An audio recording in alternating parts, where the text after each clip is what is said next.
ओम नमः शिवाय। देखिए, क्या आपकी शादी में रुकावटें आती हैं, बाधाएं हैं या कोई दोष है जिसकी वजह से आपकी शादी में हो रही है देरी, और ये देरी आपकी परेशानी का सबब बनती जा रही है। आप भी चिंतित, आपके पेरेंट्स भी चिंतित और आपसे जुड़े वो हर लोग चिंता में है और वो चाहते हैं कि आप शादी के बंधन में बंध जाओ। और आपको भी एक स्ट्रेस है जो आपको लग रहा है कि आपकी उम्र भी बढ़ती जा रही है और मेरी शादी नहीं हो रही है। तो उन दोषों को खत्म करने के लिए आज मैं इस वीडियो में उन प्राचीन, अचूक और गुप्त उपायों का जिक्र करूंगी जो शिव पुराण में स्थित है, और स्वयं महादेव ने उन उपायों को बताया और जिसकी वजह से लोगों के जीवन में जो दोष हुए, जो परेशानियां हुई, वो खत्म होकर उनके घर में शहनाई बजी।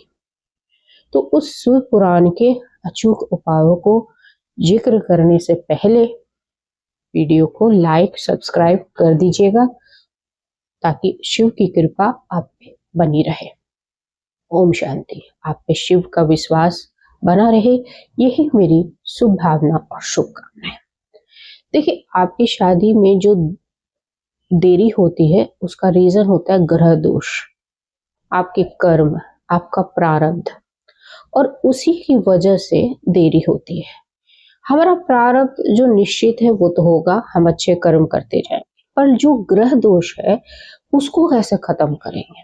उसको खत्म करने के लिए ईश्वर की शरण और ईश्वर की भक्ति और ईश्वर से जुड़ाव, यही कुछ अब उपाय होते हैं जिसको करके हमारे जो ग्रह दोष है वो खत्म होते हैं और हमारी जो शादी में जो देरी हो रही है वो मतलब जल्द से जल्द हमारी शादी उन उपायों को करने के बाद हो जाती है, और डेफिनेटली होती है। और इसमें आपकी श्रद्धा और विश्वास जरूरी है।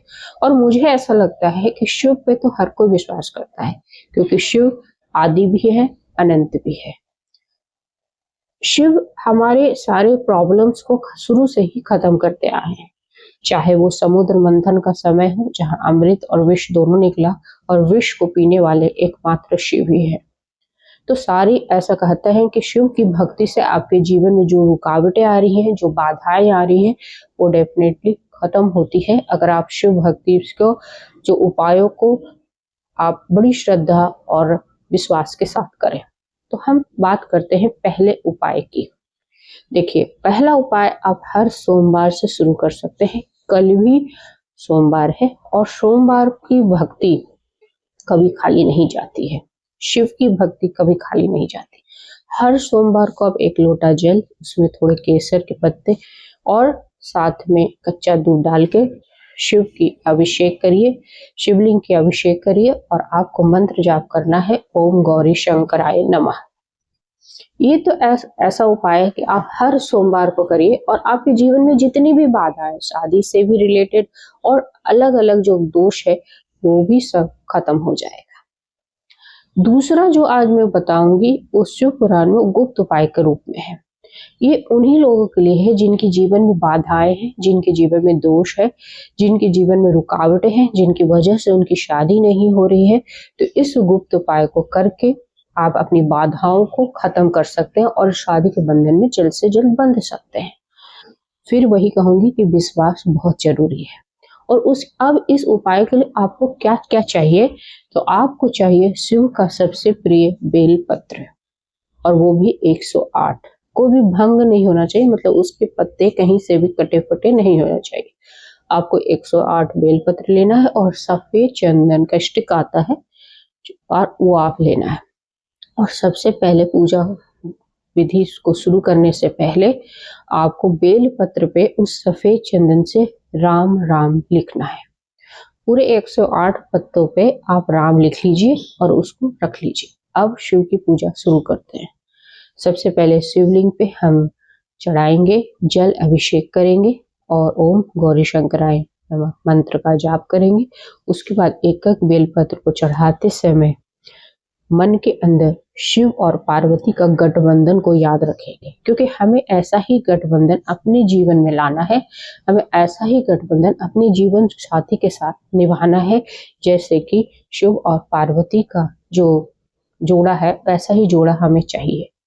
तो उस गठबंधन को याद करके एक बेलपत्र को शिवलिंग पे आपको अर्पण करना है।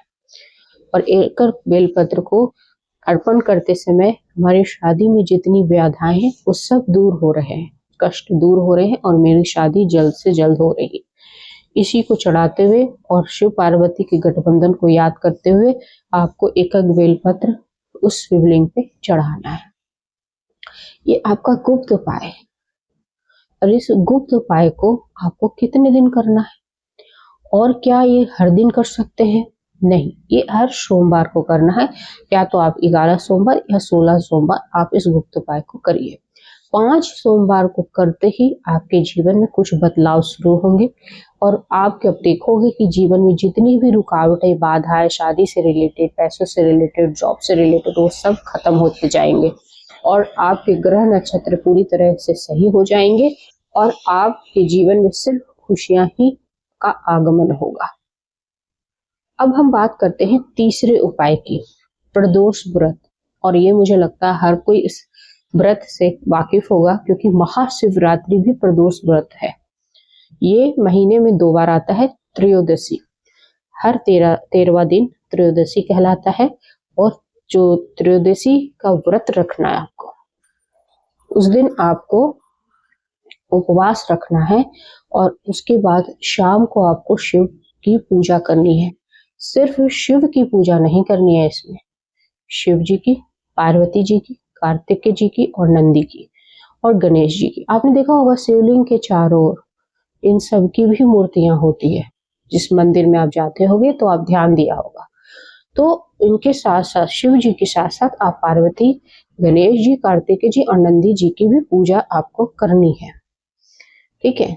और उसके बाद आपको अब इस पूजा का व्रत जो में करना क्या है, जल अभिषेक, दूध अभिषेक, बेलपत्र, फूल, फल आपको शिवलिंग पे चढ़ाना है और व्रत की कामना करनी है, संकल्प करना है कि मेरी शादी में जो भी रुकावटें, दोष जो भी आ रही है वो सब खत्म हो जाए। आप ये व्रत कितने करोगे? क्योंकि महीने में तो ये 2 बार आएगा, तो आप ये व्रत 11, 16 या 21 या आप 108 बार कर सकते हो अपनी श्रद्धा और विश्वास के हिसाब से। लेकिन 5 व्रत करने के बाद ही आपके जीवन में एक सुखद समाचार आपको मिल सकता है। आपकी शादी डेफिनेटली होगी और 100% होगी, क्योंकि कहा जाता है कि ये जो प्रदोष व्रत है सबसे पहले चंद्रमा ने किया था अपने क्षय रोग को मिटाने के लिए और उसके बाद वो अमर हुए थे। तो इस प्रदोष व्रत का शुरू से ही शिव पुराण में बहुत जिक्र है और शिव पुराण के अनुसार शिव आदि अनंत है और आपकी जो भी ग्रह दशा में जो दोष है, किसी तरह का भी दोष वो खत्म करते हैं, कोई भी ग्रह का दोष, क्योंकि शिव ही आदि है, शिव ही अनंत है, शिव ही परमात्मा है। तो शिव पे विश्वास करके आप तीनों उपायों में से कोई भी एक उपाय जल्द से जल्द करिए और अपनी शादी में आ रही रुकावटों को, बाधाओं को दूर करिए।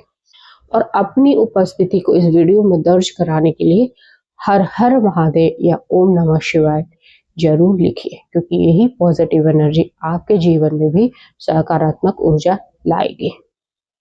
आपका दिन शुभ हो। जय हिंद, जय भारत।